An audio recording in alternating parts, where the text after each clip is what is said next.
Cre8ors Podcast. My name's Richard Beatty and today I'm sitting with Sam Johnston from Solfest. Hello. Hiya Sam, how are you doing, pal? I'm very well, thank you. So what Sam does is he runs a festival in Cumbria. It's sort of set in just on the edge of the Lake District, overlooking the Solway. You can see Scotland from there. It's absolutely idyllic. And how many years have you been doing this now? As a director since 2019. Yeah. Involved booking stages since 2017. As we go further back, 2015 and 16, I was on one of the Melodrome stage. Yeah. And 2007 was the first time I attended as a punter. Wow. So like your relationship with Solfest, because the event was happening before you started. Yeah. And you had a little bit of background in music as well, did you? Yeah. I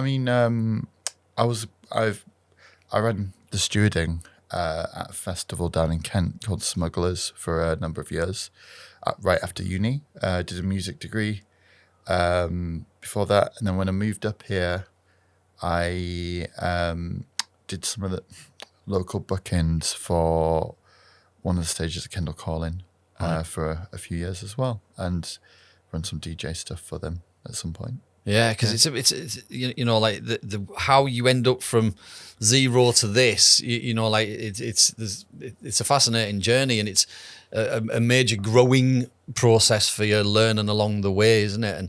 And so what happened at the start of this? Because what you've created had already been started, but you've totally rebuilt this, and it really is your baby now, isn't it? You know, it's so yeah. I mean, it was Solfest is very special to a lot of people.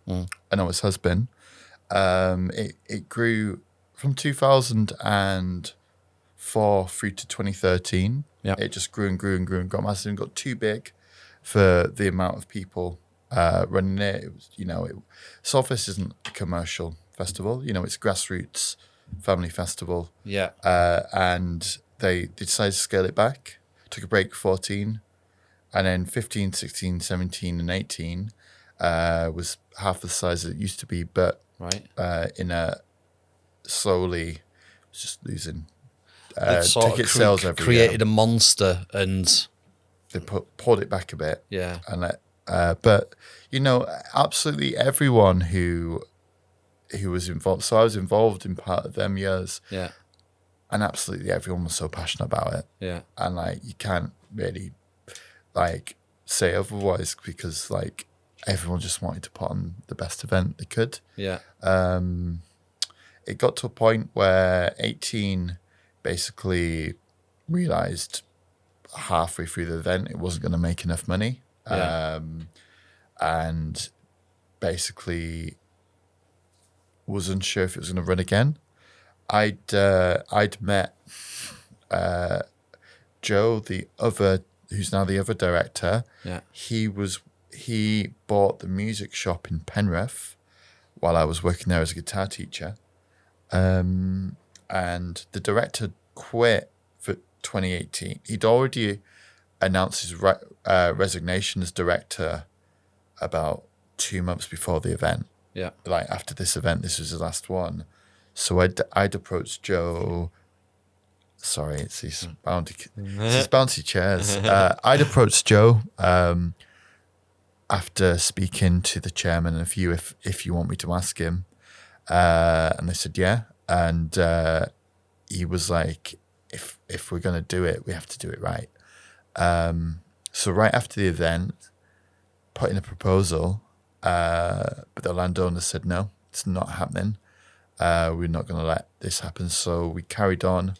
It was going to cancel, which would have everyone involved would have lost money. Yeah. And I was like, no, why don't we just announce it as a last ever event, put on, spend as little money as possible, try and pay as much people back, party, and then you can call it a day. And then, you won't have this hanging over for the rest of your lives.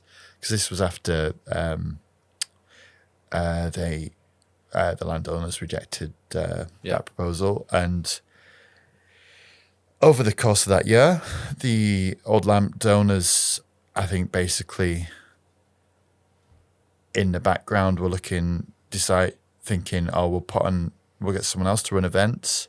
Halfway through the year, kicked us off the land without realising that they didn't own the licence or anything. So luckily the kids area manager, her cousin owned the fields right next to Solfest. We moved over there. Yeah. Asked Joe to come back in and he agreed. And we, from that point, which was June 20, it was end of May 2019, but actually it was the end of end of May 2019. We had 12 weeks to put on an incredible event, and it was mental, absolutely mental, because not a lot had been done. We basically had to book every single band. I was on holiday at the time. We'd got a ferry. I was living in Newcastle, and we got a ferry over to Amsterdam to visit my brother. And I wasn't even on a smartphone. I was literally this old piece, booking bands, doing all this. It drove my girlfriend insane. But we managed to, Joe managed to get the choral, and we managed to get From the Jam and a few others. And we just pushed the market in, and we managed to get over the line by the skin of our teeth in 19. And which meant we were able to run again. Yeah, amazing. So that year we'd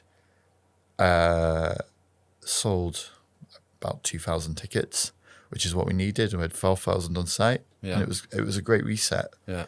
And we managed to get Basement Jacks and Razorlight booked in for the next year, just off the back of that, which was really good for us.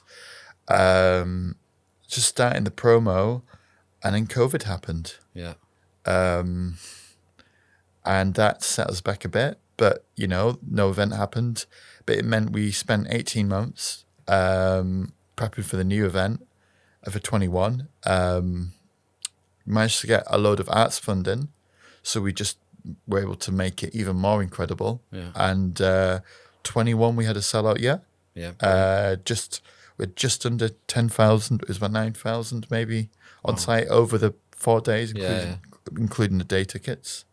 And then 2022, we had just under that, again, maybe 500 seats left, but still way over our targets, which was great. Yeah. And we've just gone from there.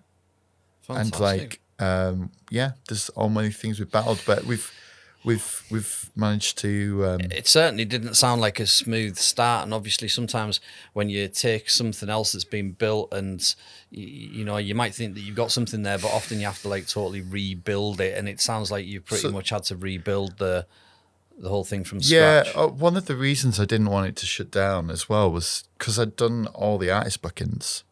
If that had completely gone, I wouldn't have probably been able to do any work in the future, the live music again. Yeah. So that would have affected you personally. Yeah. So that was a big motivator, just to find at any cost to get it running again. But at the same time, it's one of those things that I think everybody around it, doesn't want it to die anyway. Do you know what I mean? Of course. So the support it's got is as soon as it was struggling, the amount of people who came in, stepped up, said, I would really like to help and pull it together has been incredible. Yeah. It was a great cultural reset after 19, and even, so 19, anyone who didn't come back, it was great actually, because the vibe behind the scenes was far nicer than I'd ever experienced it. All the people that caused upset or a bit of anxiety on just weren't there because everyone pulled together, and it was just a lovely, how did happy... you just on that subject of all the people, I don't think that people really grasp the magnitude of the work that it takes to do this. You know, you just go to a festival and you think, hey, that was great. You know what I mean? But like, you know, I do see it from a business point of view. You know, I was looking last year and thinking, Christ, it must have took some, you know, like work to put these railings up, just the fencing alone. Do you know what I mean? So it takes a lot. And so how was it for you going from like just managing yourself to managing, how many people work on the site? How many? I think there's roughly, including artists, Yeah. performers, roughly 1,200 people. Yeah. You know, this is like major corporation size business, and essentially all those people are in some way on the payroll or part of the team. Yeah, and I mean, no, like we're a grassroots festival that, like, it's all the stages of volunteer run. You know, you couldn't do it any other way. I mean, like from a point of view of you've got to organise them to get something done, whether they're getting paid or not. It's like you have got to organise a team. Yeah. You've got to organise people to organise other people to organise other people. That is definitely, you've got a structure there. You've got your stage managers and stuff. Because it's last year, just to explain, we met through Dunners, who runs the Hive stage at Solfest. Yeah. I'm good friends with one of his friends, and he suggested that I could help Dunners out with some stuff. We got in touch, and then Dunners put us in touch with you, and then we ended up doing the videography for Solfest last year. We poached you from the stage to do the whole festival, didn't we? Yes, we did a little bit, but we will try and focus on the Hive a little bit more this year as well. We've got more cameras coming, but that's how we met. We had a fantastic year last year and produced what we're about, I think, was it 15, 20 videos for last year, something like that.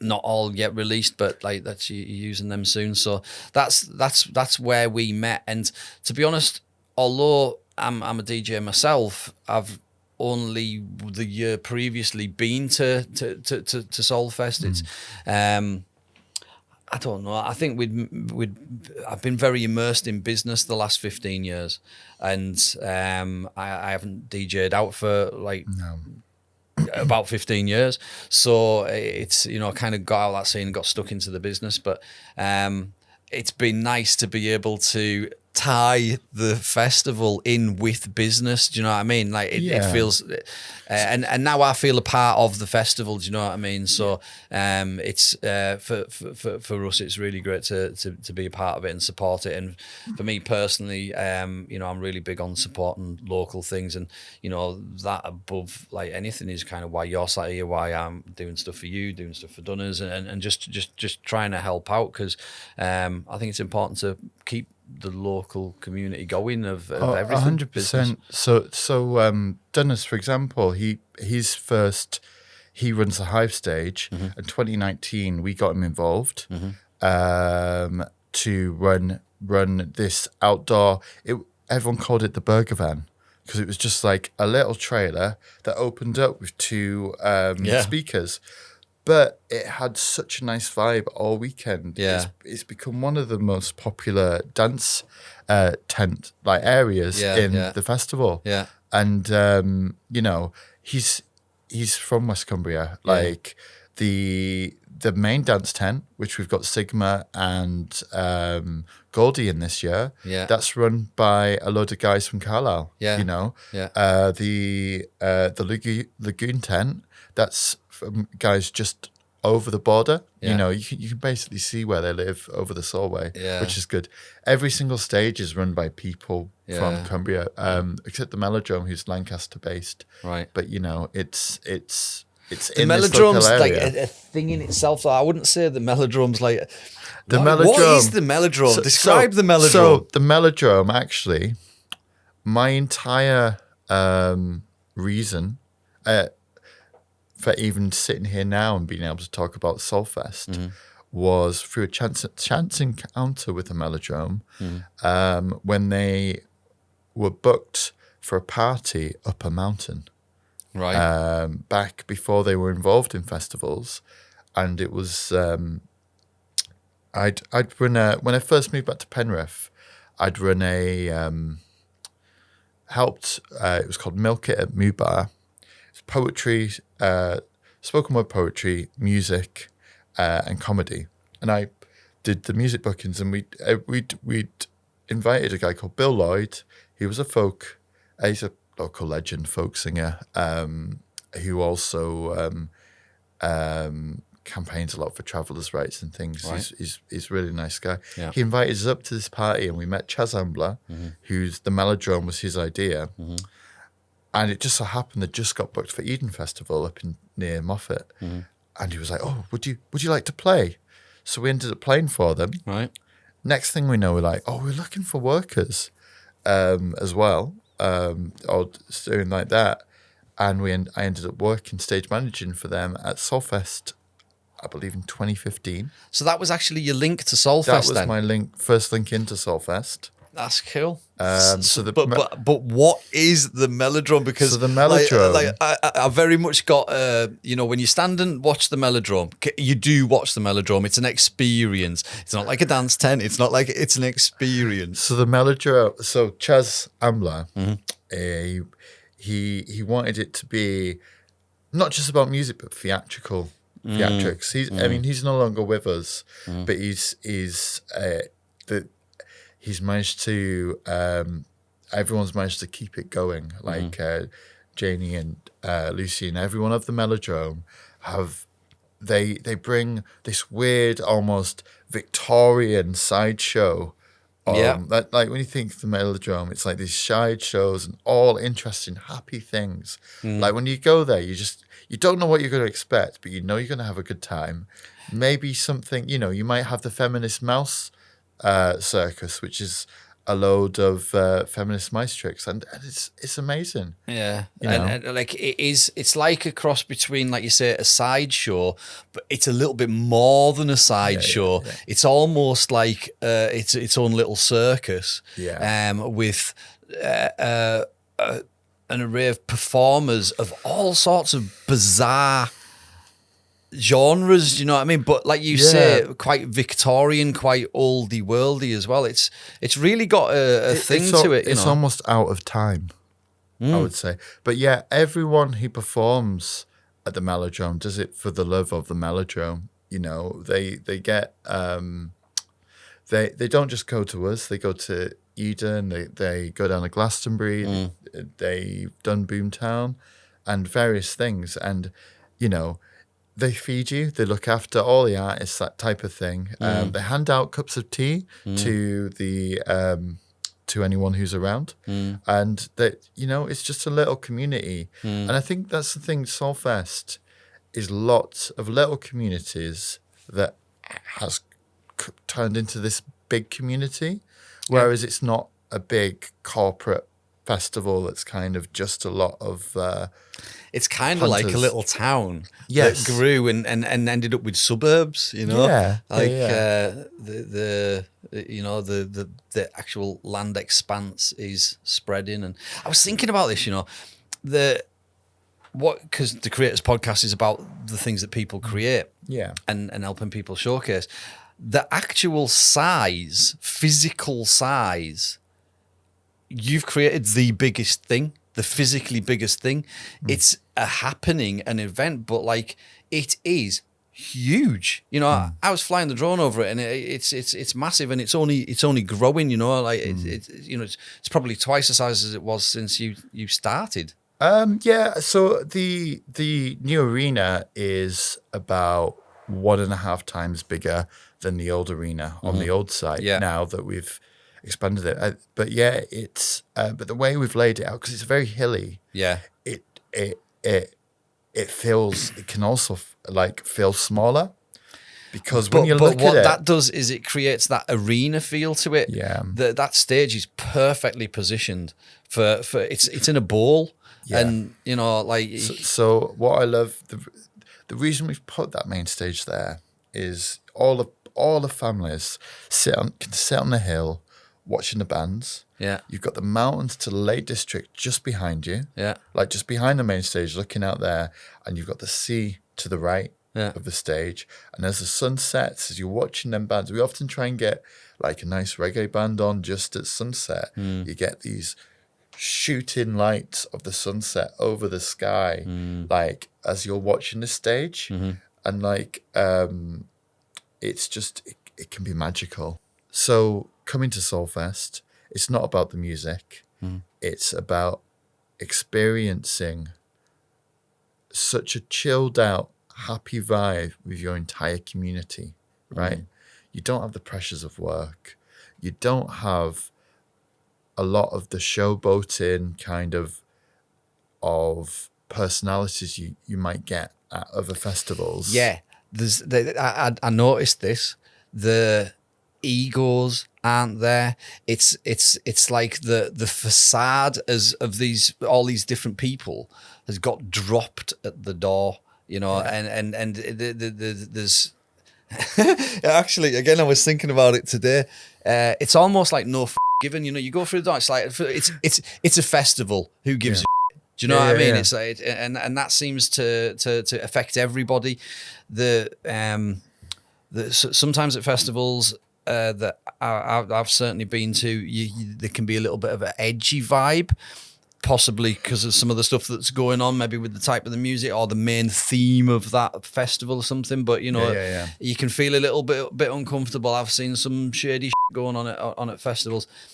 Didn't feel that at yours at all. It feels comfortable. How do you control that? What is the security like on? How do you deal with looking after that? Do you have? Obviously, that you've got people that work for you directly. You must have to work with the police as well. Even that part of it's a really big.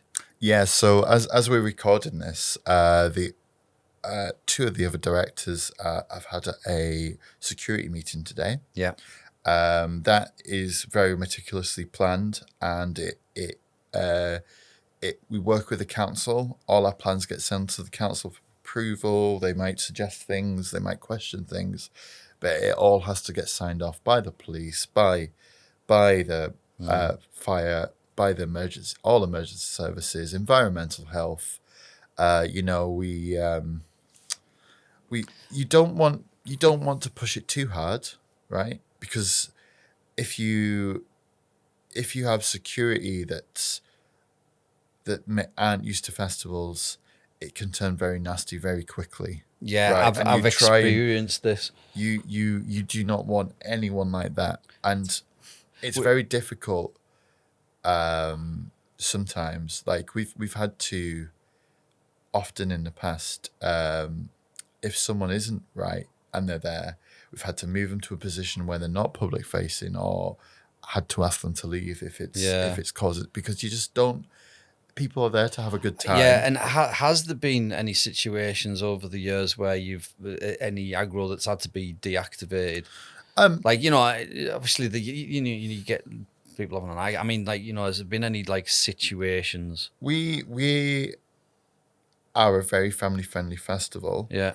And because there's so many kids there, it tends to deactivate. It absolutely doesn't. This is what I'm saying. It's not got that feel to it. I couldn't see it happening. We have had maybe possibly one arrest last year and one arrest the year before. Nearly 9,000 people. That's what I'm saying. It doesn't feel like there's anything going on. Do you know what I mean? And this is what you're getting back to about the community and the family and the feeling, the experience of that, being in amongst all those people who are just there to enjoy themselves. Yeah. It really does create a feeling and experience. It adds to the experience, Yes, definitely. Yeah. So we were very happy with them numbers, because it has been in the double digits in early years, and but it can happen. Yeah. But we find, because we've moved, we're not. We used to be the cheap festival. Yeah. You know what I mean? Yeah. And we're no longer that. The people that come now are also there to experience it all. They're not just sat in a field in the campsite all weekend. Just drinking. There's so much stuff going on, and that's what we've tried to. The more you do, I mean, it's the one thing's why we don't close the arena. There's music happening 24 hours a day. Yeah.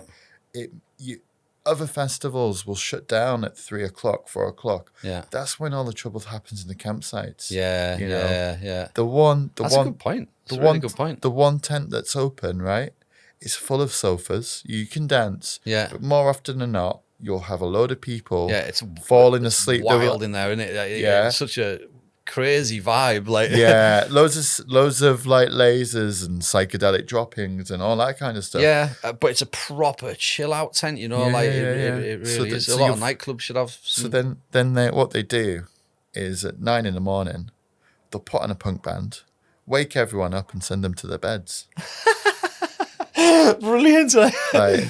Like, and you won't experience that unless you're there, right? Yeah. And then what they'll do is half an hour of hoovering, hoover it all, ready for the kids and everyone, families coming in for breakfast. So that kind of chesses everybody in right time to get up, sort of thing.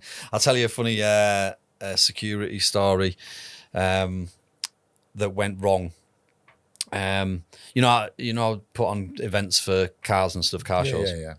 So we done one at Carlisle Racecourse, and the after party downstairs we had Ministry of Sound, and upstairs we had Ministry of Sound, and downstairs we had Fuel, which was basically Fuel are like stage dancers, big strippers with like grinders, flipping sparks flying everywhere, pole dancers, that sort of stuff. And when I hadn't been involved in the security, and when I seen the security, it was a bunch of old men, right? Well, we had like dudes turning up, you know, there was heavy on the dudes. It was a car show, you know, and there was strippers there. It was really heavy on the dudes. And they're turning up with knee tops on and big gold chains and stuff like that. You could see it was going to go off. And it did. And all the security ran away. Wow. Yeah. It was out of control. So... You know, I think security is an important part of an event, and people need to feel safe there. You could see straight away that these two old men weren't going to be able to handle it if it went off. So so like for us, just saying all that, you know, we have response teams, so we have security everywhere. We have stewards who aren't security, but they're watching. Yeah, that's it. And you have do feel several vehicles that can be dispatched out throughout the festival if there is an issue. Obviously, St John's ambulance there and that as well. Well, we don't use St John's. We use Red Crest Medical, right? Okay. Who are amazing. They're proper festival medical. Yeah, team. that again, you know, it's you got to look after people. Do you know what I mean? And while they're there, they're your responsibility while they're there. So and like you know, I've been young. I've got. I've had to use the medical tents before, you know. It just happens, you know. It's a brutal weekend, and surely even if you stub your toe or something. So, last year was absolutely fantastic. This year we're super excited about what we've got to do this year. Nice. But you know, you're sitting there now.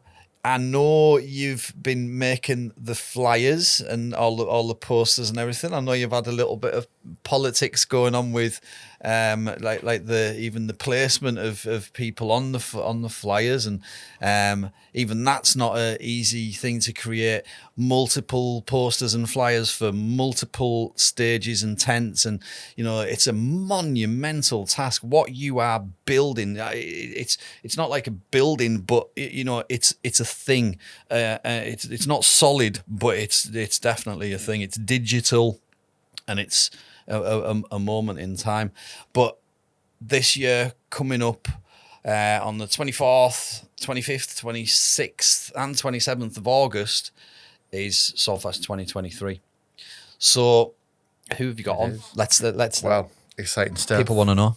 Yeah, I mean the big one for us this year is the Libertines. Yeah, which is pretty incredible, as their solo shows were bigger capacity than our festival last year. Wow! So that's just absolutely nuts. Yeah. You'll almost feel honoured to.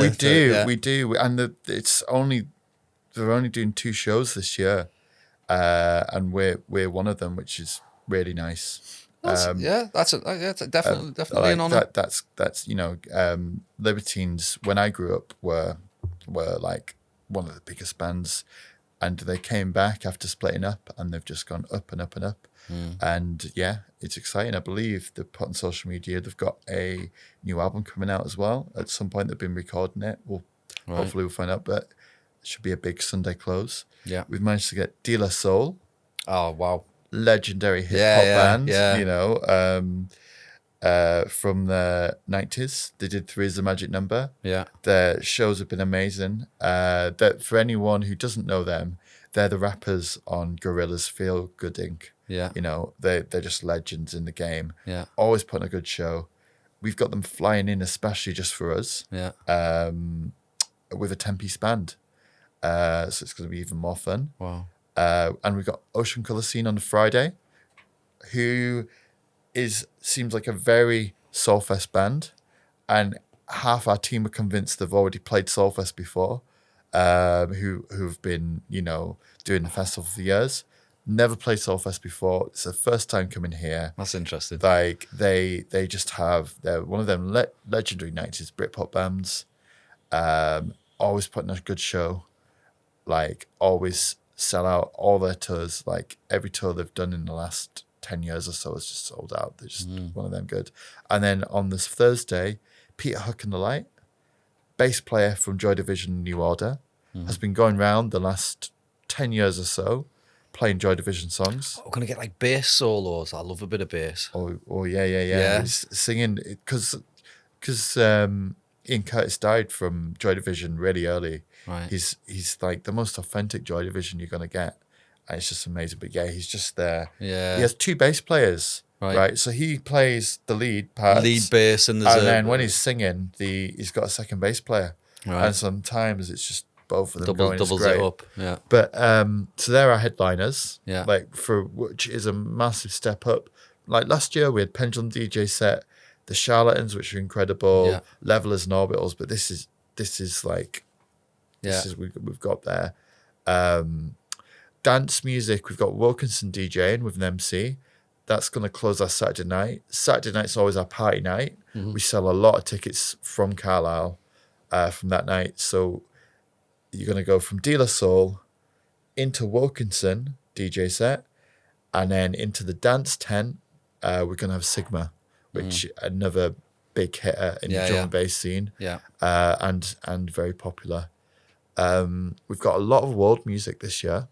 I've brought back what's called the Drystone stage, which is a stage with a big Drystone wall in front of it, which we do a lot of folk, like Scottish world music, that kind of thing. We've booked a lot of international artists this year. We've got Lime Cordial, who's just won the ARIA Award for Best New Act in Australia, native Australia. They've done a song with Idris Elba. They're coming. We've got Sons of the East, another Australian band. They're like Mumford & Sons if Mumford & Sons hadn't gone shit. That first album. Yeah. They're just amazing. Yeah. We've got Ogote Oho and his Sounds of Joy coming from Gambia. Yeah. That's going to be a really fun stuff. You got that guy that set his head on fire. Arthur Brown, the legendary Arthur Brown. No, he came for the first time last year. Yeah, he does the song Fire, which was a #1 hit in the 60s. He's 80 years old, but we're not booking him this year. For health and safety reasons, probably. Well, you should have seen the paperwork he presented to us, but. Last year, you got to film this guy. He's going to set his head on fire, right? Brilliant. And he did. Well, next year's our 20th anniversary. I think we're planning to get him back for then. Go. So a big one for anyone who knows Solfest. For the last few years, well, for a long time, we have Dirty Moonshine play, who are this amazing big band. We've not booked them this year, but that's because we want to do something special for the 20th anniversary and felt a year's break would be good. Yeah. But every single social media post we've put the lineup out has been, where's Dirty Moonshine? Yeah. So they are coming back. It's just not. giving everybody a little bit of break for them, so they can let them grow, appreciate them. And they're coming to Carlisle in October as well. Are they? So you should go see them there, or Okay. Cantina in Lancaster. All right. Yeah, Okay. but it'll be fun. So we've got that I've just really told you stuff on the main stage. It's just a snippet. Yeah. We've got 11 stages of music of all sorts of genres. We've got a massive healing area as well, which has got like massage. You've got yoga workshops. I've potentially got a nipple tassel workshop come in. Oh, cool. Well, I tried it out at Eden Festival. You did personally? I did. I'll show you the photos later. Yeah. We'll clip them in. Apparently, I gave the other directors of the festival nightmares when I sent it to them, so we might not. We have saunas, we have stone workshops, so you do stone carving. Yep, there was a drum making workshops. Is that drum making workshops? Yeah, they should be coming back. Cool. We got a full-on jam tent, Yeah. so that's where they've got full live bands, right? And you go up there, and they say, "Oh yeah, you go on for the next song," like an open mic thing. It's like you jam your music, Yeah. but like they don't like it where just one band will go up. They actively encourage people to get up and play with everyone else, Right. so that you're not just Very much a group sort of session here. You go as a and tambourine, someone might get say, involved. "Here's a song sort I of want to thing. play." Yeah. or go on the That's cool. keys. I spent last year. I had a bit of free time on Saturday morning, early afternoon. I just went there, got on a piano, keyboard. Don't even really play keyboard. There was a 10-year-old playing drums. There was someone playing bass, and I was just hit some keys with them till my phone went off and I had to go. And it was just nice. Oh, cool. Well, one thing that I've said about what I enjoyed was the mornings. The morning after the night before, and the hazy sun and just how calm and relaxed. Still stuff going on, and there's a bit of cleaning still going on. It's just such a nice feel to it, and I think one of the things that adds to it as well, which is maybe gets overlooked a little bit. It's all about the bands and the stages and all that sort of stuff. But the art installations that are around the whole event, and little interactive things, that teddy bear with the kite and stuff is absolutely brilliant. There's a lot of work goes into that. There must be quite a team in behind that. Oh as well. yes, so like the kites, some Alpha to 20. I believe I've been doing kites, the kite displays since almost the beginning. Yeah. And they bring their teddy bear kite. Yeah. So for anyone who doesn't know, it's like this teddy bear on a seat that flies its own kite and it moves it around. It's just sat there. I'm such a child, but it was one of my favourite things. It was just so simple, but I really enjoyed watching kids go up to it and interact and hug it. That's it. It's a cool thing to look at, but it's really cool to watch the kids. Just look at that. And they almost think the teddy's real. It's quite clever. Well, that's it. And the kids area is massive as well. Yeah, we have a giant sandpit. Yeah, which is the most popular thing. West Cumbria has loads of sand mines, so you have to have the biggest sandpit available. Yeah, of course, yeah. What about diggers? Have you got any like digger things? I'd have a go on that. Yeah, for the sandpit. You know what I mean? I think that might be a health and safety issue. It might be actually. Yeah, someone might get hurt. Yeah. Yeah. No, we had a play park we were going to set up a few years ago that we bought off a village, and again, it's all about health and safety. Just as another point, actually, that is another weird thing about the festival. I took my daughter with us a couple of days. She came, and God, you got no worry about them flipping going anywhere. You can go over there, you can go over there. It's almost like being on a holiday park where that they're all right within the bounds of the. Although they need to keep supervised at all times. Yeah, I know. Don't leave them. But if they're over there and you're over there, and you know how you lose track of your kids sometimes. You know what I mean? You're not worrying. You're not saying go over there and leaving them. But if they disappear out of sight, you're not like I didn't panic. I didn't panic because I knew she knew where I was. So the other thing as well, right at the entrance to the arena, we have the giant lost kids sign. To show. This is where you go when you need to collect them. I think we maybe had 2 lost kids over the weekend. And what we do is you get your white bands from that area and write your phone number on as well. So just in case. But one of the changes it is relaxed with all the kids. They're flying around everywhere. Often families will just pick a spot on the hill watching the main stage and they'll sit there all day. But what we've done this year, we've moved the kids area so that if your kids are wanting to play in there, you can still watch the main stage as well. So it's going to be trying to really push. Yeah, because it was slightly behind the big wheel last year, wasn't it? Yeah. They brought it forward. Yeah, we've moved where our bar tent was, which was as you came in the arena, you walked through all the healing area, you had the melodrome to the right, and then our bar area, which then you walked through and opened up into the main area. We put the kids area there, and we put the bar tent on the very top of the hill, so that we've got going to have a beer garden at the back of it for that Solway Coast panoramic view, which beautiful. For anyone who's not been to Solfest, right, the Solway Coast has one of the top 10 best sunsets in the country.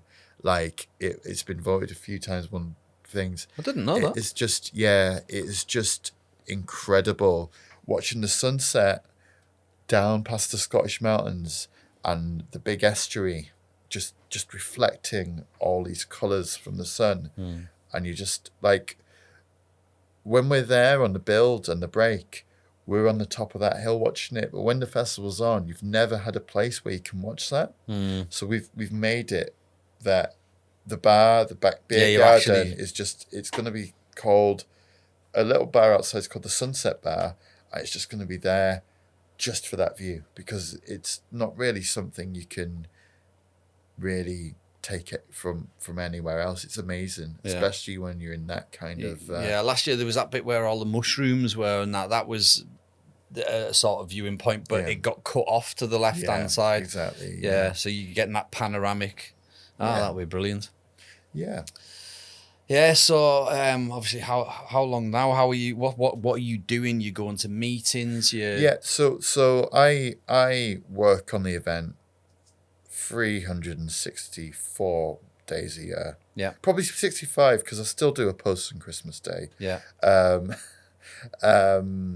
It's non-stop. It's not like my work. I do separate stuff. This year I've been working in Netflix, doing location marshalling for winter. But no matter what I'm doing, I'll probably put at least 20 hours a week in during winter. And in summer, it's 40, 50, 60 hours as it goes on. It's just non-stop. I'll probably minimum get 25 messages / emails a day for various things.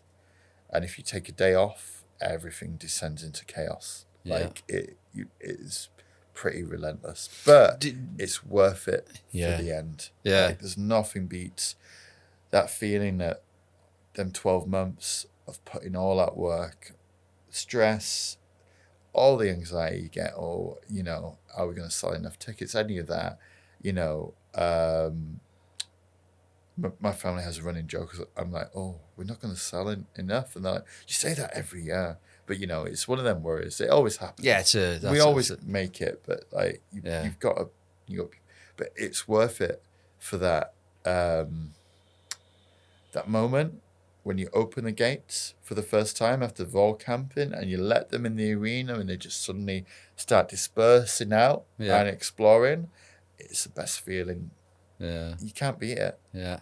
Now, we did actually record a podcast after last year, didn't we? Oh, yes. After 2022. And you were a little bit what's the word we could use for Broken? Yeah, broken. That sums it up perfectly. You were a little bit broken. You literally came off the back of the pack down, hadn't you?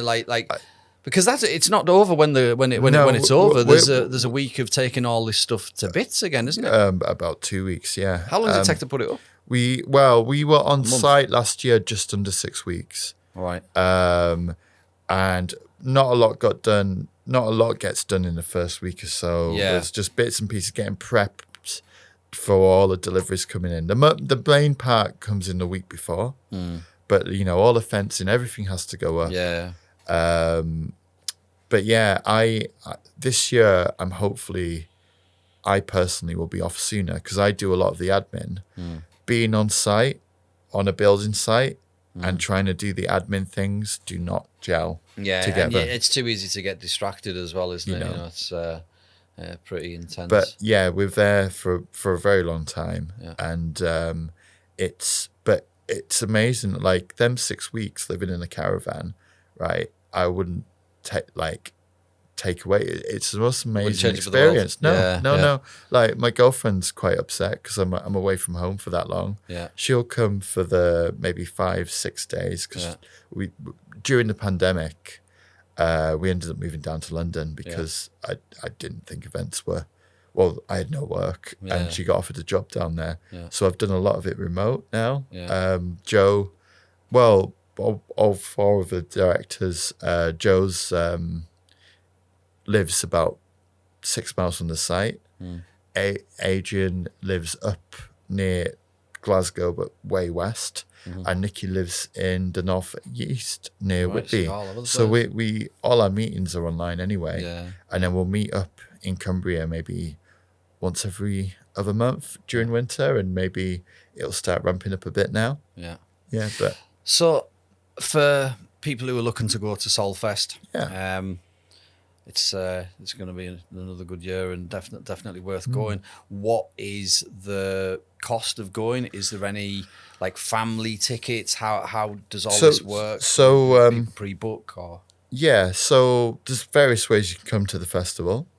The easiest way is to buy a ticket. That pays for the event. At the minute, they're priced at £149. They go up as it gets closer to the person per adult. Yeah. Friday to Monday morning camping. Yeah, so full weekend. That's with the camping as well. With tent camping. Yeah, tent camper vans are extra, depending on the size of your camper van. But it's amazing. That's really exploded since COVID. Yeah, we've gone from maybe 300 camper vans maximum to I think we're close to 1,000 this year. And the facility for camper vans, obviously, it's there. Is it the sort of field that you're going to end up bogged in and stuck, or is it? We've done for health and safety as well. We've done 2 types of tickets. One with awnings, so you can put awnings on your vans, and they're in the very flat fields. Yeah. And one without awnings, and they're in the fields that you wouldn't be safe. You wouldn't feel safe if it would be a slight incline. You wouldn't be able to get your van flat to get everything rigged out and everything. Yeah, because we are in a hilly location. Yeah, it's a mountain festival. But I noticed last year you'd put that plastic roadway down, so roads. People are going to be able to get in and out with. Oh yeah, the so touch wood, out of 19 years, this is 19th year. There's only been one muddy year, I believe, and that was when the Charlatans first played in about 2011, 2012. We're on sand, so whenever it rains, it just instantly filters down. So we've been, touch wood, we've had the last 4 years have been dry. Super sunny, and we're going for our 5th year. We're going for our record 5 years of total sun. That's I'll scotch you. I'm predicting that now. Yeah, fingers crossed. So how do you communicate with your... I was going to say, though, we talked about the sales of tickets, but actually, if you can't afford to come, and I know there's a lot of people now who are struggling financially just can't, you can volunteer for a ticket, right? Okay. Yeah. So, and the way this is how the event work. It doesn't work without people volunteering. You can help out on stages. You can steward. You can help at the gates. You can help with parking. You can help. We're looking for photographers to take pictures. This is brilliant. This is actually a pretty big thing for people, because it's going to help you out as well. It helps them and it helps you. We get a lot of as well, like Duke of Edinburgh Awards, things like that. People come in to do certain skills that they can put on their CVs and things. With people coming to help build, if they've got, you can do all that kind of stuff. We do take a deposit. Yeah. But that gets given back to you on your last shift over the weekend. Yeah. I can't remember. It's not crazy hours you have to do. So then you can use that money to spend in the festival if you want. Yeah. And so you can do it really cheaply as well. That's really cool. I like that idea. Yeah. It's getting people involved on it. I mean, even Glastonbury. And how do people get in touch with you to do that? They can go to our website, www.solfest.co.uk. And if you go to apply, you can apply to volunteer. Right. And you're too late for this year, but come end of September, start of October, you can also apply for band and DJ applications again. Oh, fantastic. So because we get a lot of local performers, probably just under half are from Cumbria, Lancaster and Dumfries. Yep, so any performers out there, if they want to play at Solfest 2024 now. Yeah, at 2024, then it's you can literally get straight in touch with you and say, here's my album, or send them your Spotify or whatever. Or I've listened to every single one as well. Or the dance tents have listened. We do listen to them. We had just under 1,000 applications this year. Brilliant. And there's maybe 30 to 50 places that we get through applications. That's great. We get, you do get a lot of people going, why do we never get picked? But like if you think just how many people are competing, you've got to really stand out as well. Well, what about like these people maybe group together and they could put on their own stage, their own tent, and they can run it themselves and create their own thing? That's a different separate thing. You've got to put in a big long proposal for that. Because that's something a bit different. But we're always looking at proposals. We do get proposals. The best thing to do is probably look on the internet how to put a stage proposal together. And we do it, like as we say, we talked to Dunners, put one in. The Lagoon they put one together for us last year. They just came in fresh last year. 4Play DJs who are there, I think they're Maryport based. They put us a little one together, and they do all our disco stuff. So you can do it that way. It's possible. But you can also, I would actually, if you've never done it before, I would recommend offering to volunteer at one of the stages just to see how it works. That's a good bit of advice, probably the best way. So social media wise, are you on everything, or? We're not on. We have a TikTok account, but we haven't opened it yet. And Twitter, we should use Twitter more, but we're Facebook, Instagram are the two big ones for us. Find you on Facebook Twitter and Instagram. What is it? Solfest. Solfest Cumbria, like www.facebook.com/Solfest Cumbria for that. Instagram is Solfest Official. Twitter's Solfest Official, and I think TikTok's Solfest Official.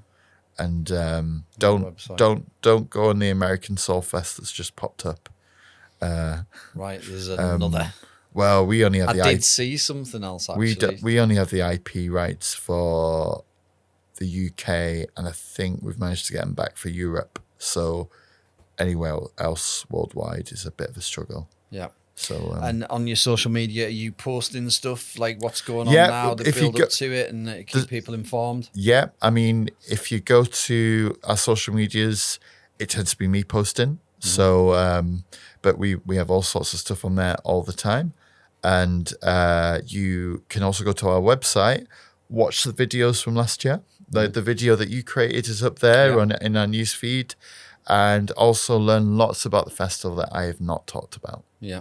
Yeah. Because there is so There's much. so much, yeah. One thing we haven't mentioned is that I'm playing on the Hive stage on Yeah. the Sunday at 2:00, I think it is. Yeah, and probably something that we haven't mentioned, forward that to that. actually the scope of people coming is we sell more tickets from outside Cumbria than in. Like London, Manchester, Glasgow, Edinburgh, Really? all the way north into the Highlands. Oh, we get loads from Wales. We get loads from Cornwall and places like that. That's interesting. We've got this little map, Yeah. we really just do sell to the nation. Where is the map? Can we see the map? Is the not now, Not but now. like it'd be interesting to see. I'll It would send be you. interesting to see Put the it. map. We'll put it on. But just post it on your social. Like I think people would like to see where everybody's coming from, Yeah, and they can add that's- to it as well. You know, like just people get people to comment underneath. Where are you coming from? You know, that's true. It'd be interesting, and you can add more pins to the map. Yeah. Just grow your map every year. We'll have a look at that. Yeah. That's a really good. I mean, we get tickets. We get a lot of people from Northern Ireland as well. They get the ferry over, and not like in the tens. France, Germany, things like that. It's crazy where we get sales from. And these are all hardcore festival goers as well. A lot of them, aren't there? It's it seans to me that some people like live for that and you know almost move around with them. Our build team, they are on the festival. They're camping On the circuit. from May right through to the end of September. You know, and they actually live in Palnackie, our build team. Right. And some of them go off in winter sailing and things. It's fun. It's a very interesting life and different life. It's a lifestyle. It's certainly a lifestyle, isn't it? But the team that goes in behind it, it's so huge.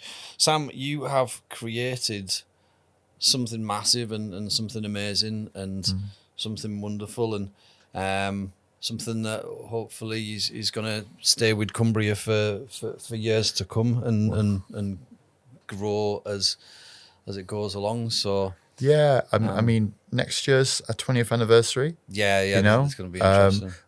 We're starting just to start inviting back some of the people that first made it as well, because you know we've just grown it and created it from something that was. So you know we're just expanding on that. And is there any way you can go and buy a ticket? Like any points where you can purchase a ticket from, like in town or anything? Is there any? No, or is it's it all like all online these days. Online? Yeah. It's just a bit safe. old school. Just safer. Like we had, you know, we've had reports of people trying to sell fake tickets. Yeah. But everything is just online. Yeah. Like it keeps you safe. Yeah. Never show your QR code for your tickets. Once you've bought that ticket, you only show it to the people scanning it at the end. And if you sell your tickets, make sure you contact Skiddle, or if you're buying them, like ones that have already been bought, contact Skiddle to change the name. Otherwise, they could sell them tickets 2-3 times over, and the first person who use it will get in, and then that would be it. Oh wow! So you know, top tip. Yeah, top tip. So your socials are available online, obviously. Facebook and Instagram mainly. You mentioned them earlier. Your website is where they can get the tickets. Where they can get the tickets, where they can check out any information, or even email us a question. There's a contact form there, and we try and get back to you as soon as possible. Brilliant. And so we've got August the 24th, 25th, 26th and 27th this year, and it's not far off. So I wish you all the best with it. We're going to be there, like, backing you all the way. We just put some posters up in the front of the studio, and any other help that you need from us, I'll be, happy. I very much look forward to it. Yeah. So thank you. Thanks for coming in, Sam. It's fantastic insight into what it takes to do something like that. I've got a lot of respect for what you do and how you hold this together, and your journey into it, and what you're producing now, from one businessman to another. And I wish you all the best with it. I hope it grows and grows and keeps on putting Cumbria on the map. We've got a little hashtag that we use, CA on the map. We use it for people who are putting, this, because it is a big postcode that we cover. There's a lot of people putting Carlisle on the map. And you are one of those people. So thanks for that, and thanks for coming in today. And thanks for inviting me. You're welcome, mate. Really enjoyed it. We'll do it again post. We'll do a damaged Sam edition. Yeah. Well, I mean, I was so damaged I clearly broke the video. Yes. I think that was me that broke that. but anyway, thanks again, mate, and I look forward to seeing you in a field overlooking the Solway very soon. Thank you. See you later. Cheers, mate. Bye.